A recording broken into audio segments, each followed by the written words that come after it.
My name is Kleeb and I'm here with Adam Walls. Adam, please, if you could have the magic and turn business leaders into system thinkers, what would change in business? I think the priorities would change immediately, and we would move from this short-term focus into a longer-term vision.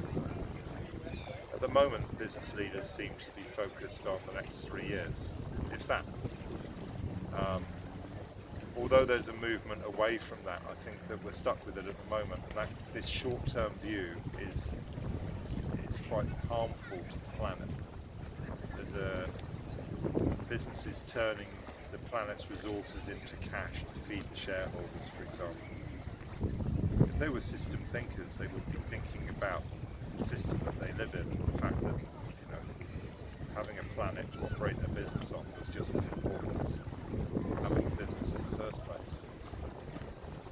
And I've seen in the work that you are doing that even though it sounds a little bit woo-woo for some people, that you can in a short time bring a huge profit to the business. Can you tell a little bit about that? Yeah, we can. By finding out what's really wrong instead of focusing on the symptoms. The business have a habit of finding solutions to problems rather than mending the system. Or I say mending the system, that's probably the wrong terminology. Addressing the system. Most problems I found in business are systemic in nature, but when we try and deal with them in a systemic way, quite often the corporate immune system kicks in to defend the current state.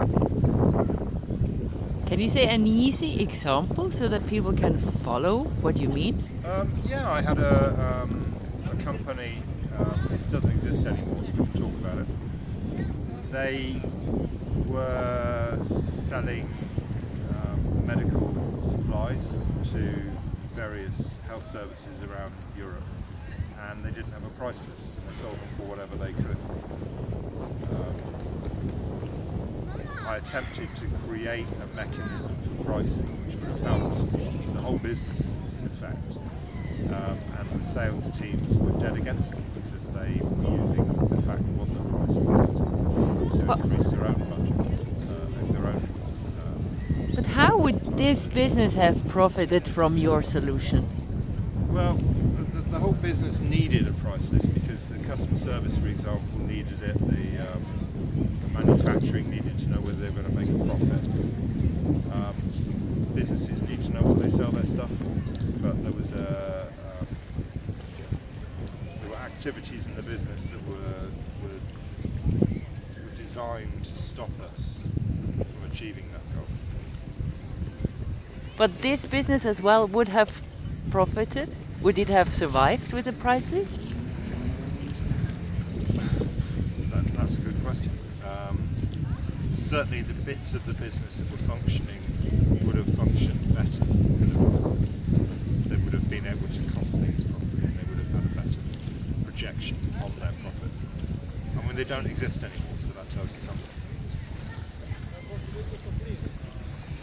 Thanks for telling us. That was really interesting.